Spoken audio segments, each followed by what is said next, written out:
We were stationed at the little village of Z. The life of an officer in the army is well known. Drill in the riding school in the morning, dinner with the colonel or at the Jewish restaurant, and in the evening punch and cards. At Z, nobody kept open house, and there was no girl that anyone could think of marrying. We used to meet at each other's rooms, where we never saw anything but one another's uniforms. There was only one man among us who did not belong to the regiment. He was about 35, and, of course, we looked upon him as an old fellow. He had the advantage of experience, and his habitual gloom, stern features, and his sharp tongue gave him great influence over his juniors.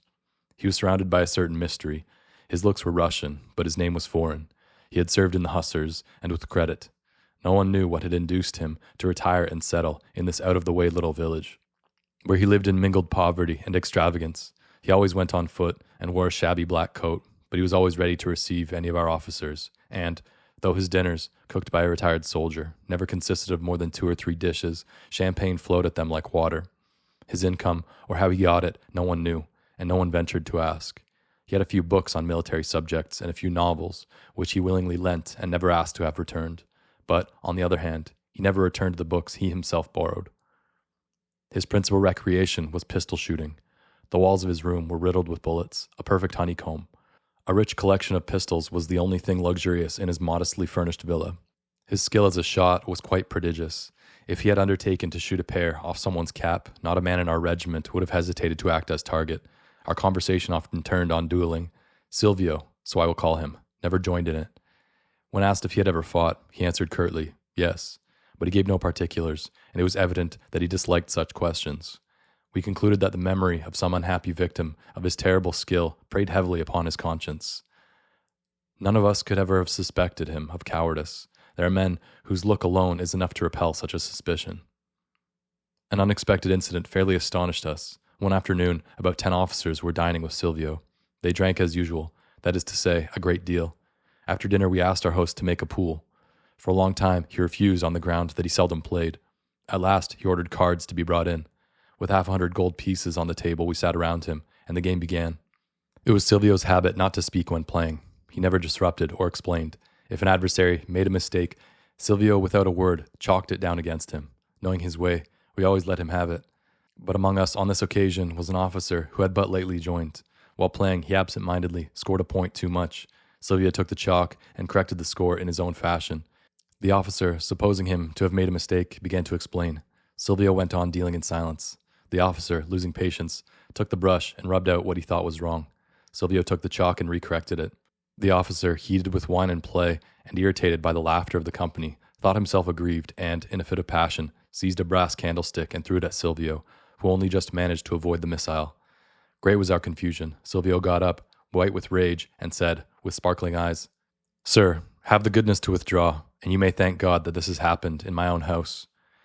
We could have no doubt as to the consequences, and we already looked upon our new comrade as a dead man. He withdrew, saying that he was ready to give satisfaction for his offense in any way desired. The game went on for a few minutes, but feeling that our host was upset, we gradually left off playing and dispersed, each to his own quarters. At the riding school next day, we were already asking one another whether the young lieutenant was still alive, when he appeared among us. We asked him the same question, and were told that he had not yet heard from Sylvio. We were astonished. We went to Silvio's and found him in the courtyard, popping bullet after bullet into an ace, which he had gummed to the gate. He received us as usual, but made no allusion to what had happened on the previous evening. 3 days passed, and the lieutenant was still alive. Can it be possible, we asked one another, in astonishment, that Sylvio will not fight? Sylvio did not fight. He accepted a flimsy apology, and became reconciled to the man who had insulted him. This lowered him greatly in the opinion of the young men, who, placing bravery above all the other human virtues, and regarding it as an excuse for every imaginable vice, were ready to overlook anything sooner than a lack of courage. However, little by little all was forgotten, and Sylvio regained his former influence. I alone could not renew my friendship with him. Being naturally romantic, I had surpassed the rest in my attachment to the man whose life was an enigma, and who seemed to me a hero of some mysterious story. He liked me, and with me alone did he drop his sarcastic tone and converse simply and most agreeably on many subjects. But after this unlucky evening, the thought that his honor was tarnished, and that it remained so by his own choice, never left me, and this prevented any renewal of our former intimacy. I was ashamed to look at him. Sylvio was too sharp and experienced not to notice this and guess the reason. It seemed to vex him, for I observed that once or twice he hinted at an explanation. but I wanted none, and Silvio gave me up. Thenceforth, I only met him in the presence of other friends, and our confidential talks were at an end. The busy occupants of the capital have no idea of the emotions so frequently experienced by residents in the country and in country towns, as, for instance, in awaiting the arrival of the post. On Tuesdays and Fridays, the bureau of the regimental staff was crammed with officers. Some were expecting money, others letters or newspapers. The letters were mostly opened on the spot, and the news freely interchanged, the office meanwhile presenting a most lively appearance. Silvio's letters used to be addressed to our regiment, and he usually called for them himself. On one occasion, a letter having been handed to him, I saw him break the seal and, with a look of great impatience, read the contents. His eyes sparkled. The other officers, each engaged with his own letters, did not notice anything. "Gentlemen," said Silvio, "circumstances demand my immediate departure. I leave tonight, and I hope you will not refuse to dine with me for the last time. I shall expect you, too," he added, turning towards me, "without fail." With these words, he hurriedly left, and we agreed to meet at Silvio's. I went to Silvio's at the appointed time, and found nearly the whole regiment with him. His things were already packed. Nothing remained but the bare shot-marked walls. We sat down to table. The host was in excellent spirits, and his liveliness communicated itself to the rest of the company. Corks popped every moment, bottles fizzed, and tumblers foamed incessantly, and we, with much warmth, wished our departing friend a pleasant journey and every happiness. The evening was far advanced when we rose from table. During the search for hats, Silvio wished everybody goodbye. Then, taking me by the hand, as I was on the point of leaving, he said in a low voice, "I want to speak to you." I stopped behind. The guests had gone, and we were left alone. Sitting down opposite one another, we lighted our pipes. Silvio was much agitated. No traces of his former gaiety remained. Deadly pale, with sparkling eyes and a thick smoke issuing from his mouth, he looked like a demon. Several minutes passed before he broke silence. "Perhaps we shall never meet again," he said. "Before saying goodbye, I want to have a few words with you. You may have remarked that I care little for the opinions of others, but I like you, and should be sorry to leave you under a wrong impression." He paused and began refilling his pipe. I looked down and was silent. "You thought it odd," he continued, "that I did not require satisfaction from that drunken maniac. You will grant, however, that being entitled to the choice of weapons, I had his life more or less in my hands. I might attribute my tolerance to generosity, but I will not deceive you. If I could have chastised him without the least risk to myself, without the slightest danger to my own life, then I would on no account have forgiven him." I looked at Sylvio with surprise. Such a confession completely upset me. Sylvio continued, "Precisely so. I had no right to endanger my life. 6 years ago I received a slap in the face, and my enemy still lives. My curiosity was greatly excited. 'Did you not fight him?' I inquired. 'Circumstances probably separated you.' 'I did fight him,' replied Silvio, 'and here's a memento of our duel.' He rose and took from a cardboard box a red cap with a gold tassel and gold braid. 'My disposition is well known to you. I have been accustomed to be first in everything. From my youth this has been my passion. In my time dissipation was the fashion, and I was the most dissipated man in the army. We used to boast of our drunkenness. I beat at drinking the celebrated Burstov, of whom Davidoff has sung in his poems. Duels in our regiment were of daily occurrence. I took part in all of them, either as second or as principal. My comrades adored me, while the commanders of the regiment, who were constantly being changed, looked upon me as an incurable evil. I was calmly, or rather boisterously, enjoying my reputation when a certain young man joined our regiment. He was rich and came of a distinguished family. I will not name him. Never in my life did I meet with so brilliant, so fortunate a fellow. Young, clever, handsome, with the wildest spirits, the most reckless bravery, bearing a celebrated name, possessing funds of which he did not know the amount, but which were inexhaustible. You may imagine the effect he was sure to produce among us. My leadership was shaken. Dazzled by my reputation, he began by seeking my friendship, but I received him coldly, at which, without the least sign of regret, he kept aloof from me. I took a dislike to him. His success in the regiment and in the society of women brought me to despair. I tried to pick a quarrel with him. To my epigrams, he replied with epigrams which always seemed to me more pointed and more piercing than my own, and which were certainly much livelier, for while he joked, I was raving. Finally, at a ball at the house of a Polish landed proprietor, seeing him receive marked attention from all the ladies, and especially from the lady of the house, who had formerly been on very friendly terms with me, I whispered some low insult in his ear. He flew into a passion and gave me a slap on the cheek. We clutched our swords, the ladies fainted, we were separated, and the same night we drove out to fight. It was nearly daybreak. I was standing at the appointed spot with my 3 seconds. How impatiently I awaited my opponent. The spring sun had risen, and it was growing hot. At last I saw him in the distance. He was on foot, accompanied by only one second. We advanced to meet him. He approached, holding in his hand his regimental cap, filled full of black cherries. The seconds measured 12 paces. It was for me to fire first. But my excitement was so great that I could not depend upon the certainty of my hand, and, in order to give myself time to get calm, I ceded the first shot to my adversary. He would not accept it, and we decided to cast lots. The number fell to him. Constant favorite of fortune, that he was. He aimed and put a bullet through my cap. It was now my turn. His life at last was in my hands. I looked at him eagerly, trying to detect if only some faint shadow of uneasiness. But he stood beneath my pistol, picking out ripe cherries from his cap and spitting out the stones, some of which fell near me. His indifference enraged me. What is the use, thought I, of depriving him of life, when he sets no value upon it? As this savage thought flitted through my brain, I lowered the pistol. You don't seem to be ready for death, I said. You are eating your breakfast, and I don't want to interfere you. You don't interfere with me in the least, he replied. Be good enough to fire, or don't fire if you prefer it. The shot remains with you, and I shall be at your service at any moment. I turned to the seconds, informing them that I had no intention of firing that day. And with this, the duel ended. I resigned my commission and retired to this little place. Since then, not a single day has passed that I have not thought of my revenge. And now the hour has arrived. Sylvio took from his pocket the letter he had received that morning and handed it to me to read. Someone, it seemed to be his business agent, wrote to him from Moscow that a certain individual was soon to be married to a young and beautiful girl. You guess, said Silvio, who the certain individual is. I'm starting for Moscow. We shall see whether he will be as indifferent now as he was some time ago, when in presence of death he ate cherries. With these words, Sylvio rose, threw his cap upon the floor, and began pacing up and down the room like a tiger in his cage. I remained silent. Strange contending feelings agitated me. The servant entered and announced that the horses were ready. Sylvio grasped my hand tightly. He got into the telega, in which lay 2 trunks, one containing his pistols, the other some personal effects. We wished goodbye a second time, and the horses galloped off. Part 2.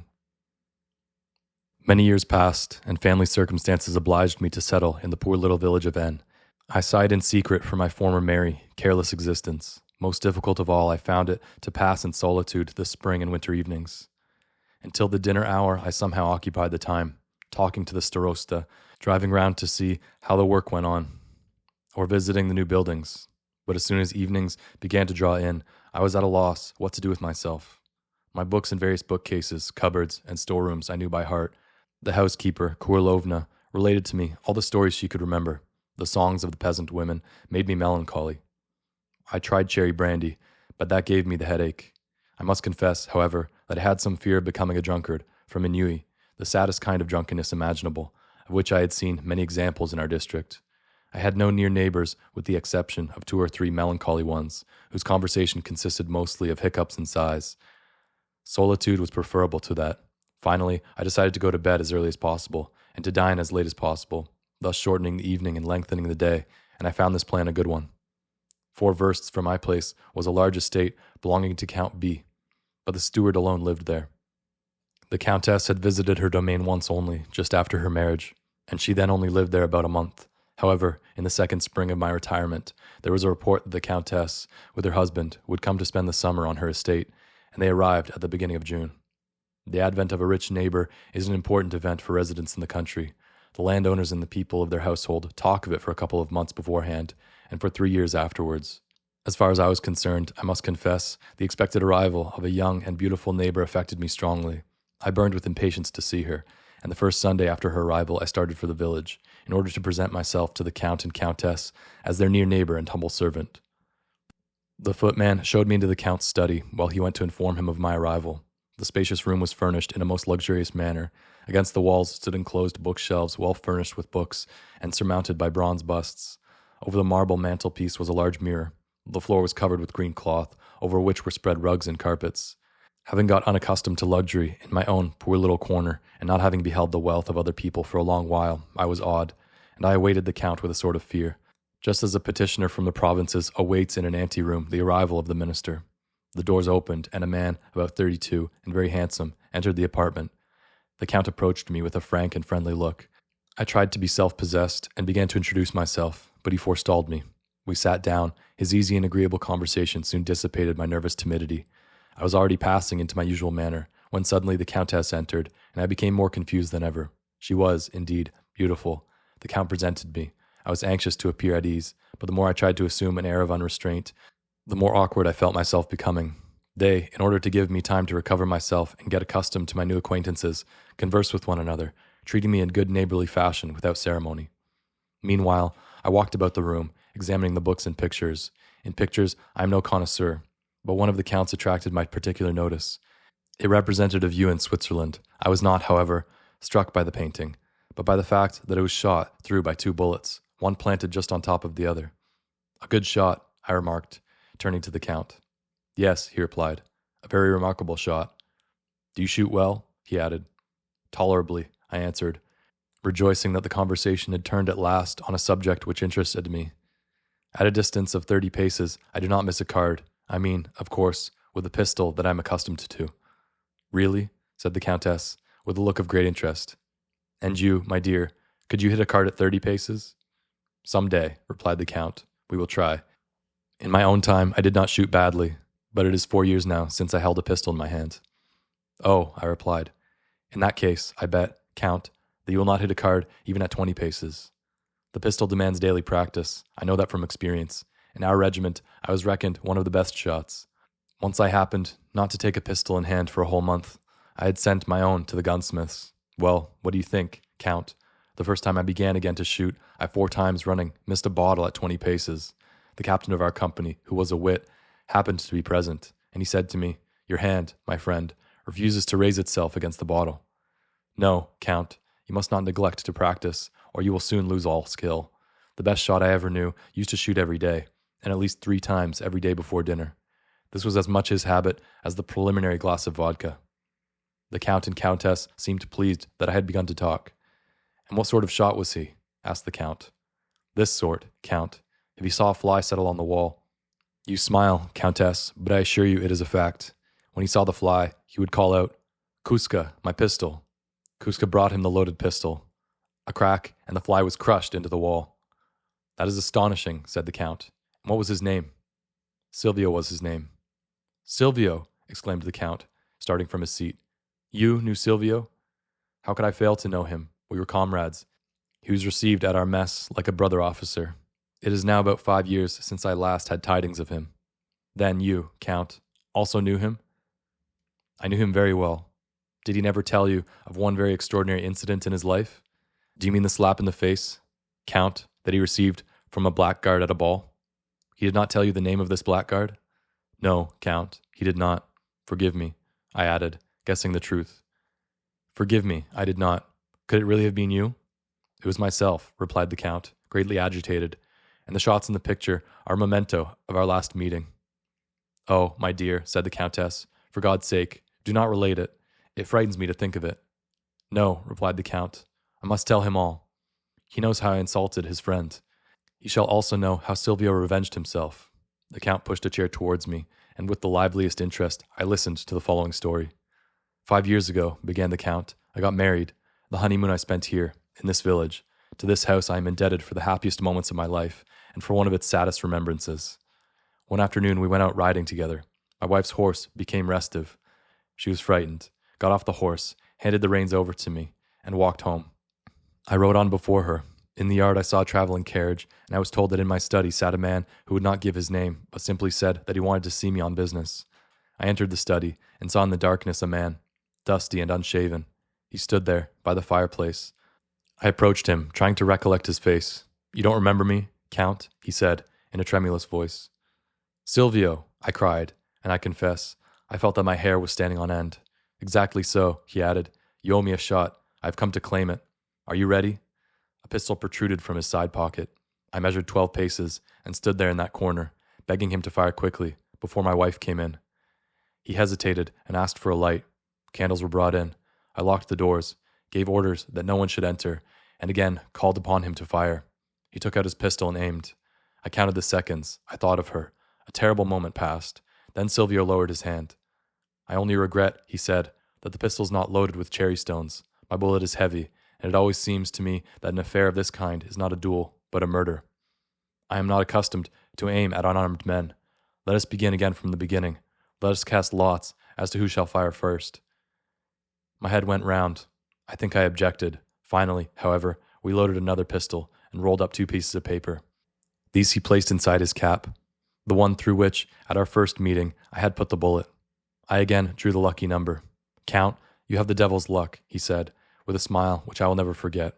I don't know what I was about or how it happened that he succeeded in inducing me, but I fired and hit that picture. The Count pointed with his finger to the picture with the shot marks. His face had become red with agitation. The Countess was whiter than her own handkerchief, and I could not restrain an exclamation. I fired, continued the Count, and, thank heaven, missed. Then Sylvio, at this moment, he was really terrible. Then Sylvio raised his pistol to take aim at me. Suddenly, the door flew open. Masha rushed into the room. She threw herself upon my neck with a loud shriek. Her presence restored to me all my courage. "My dear," I said to her, "don't you see that we are only joking? How frightened you look. Go and drink a glass of water, and then come back. I will introduce you to an old friend and comrade." Masha was still in doubt. "Tell me, is my husband speaking the truth?" she asked, turning to the terrible Silvio. "Is it true that you are only joking?" "He was always joking, Countess," Sylvio replied. "He once in a joke gave me a slap in the face. In joke, he put a bullet through this cap while I was wearing it. And in joke, too, he missed me when he fired just now. And now I have a fancy for a joke." With these words, he raised his pistol as if to shoot me down before her eyes. Masha threw herself at his feet. "Rise, Masha. For shame," I cried in my passion. "And you, sir, cease to amuse yourself at the expense of an unhappy woman. Will you fire or not?" "I will not," replied Silvio. "I am satisfied. I have witnessed your agitation, your terror. I forced you to fire at me. That is enough. You will remember me. I leave you to your conscience." He was now about to go, but he stopped at the door, looked round at the picture which my shot had passed through, fired at it almost without taking aim, and disappeared. My wife had sunk down fainting. The servants had not ventured to stop Silvio, whom they looked upon with terror. He passed out to the steps, called his coachman, and before I could collect myself, drove off. The Count was silent. I had now heard the end of the story of which the beginning had long before surprised me. The hero of it I never saw again. I heard, however, that Silvio, during the rising of Aleksandr Ypsilanti, commanded a detachment of insurgents and was killed in action.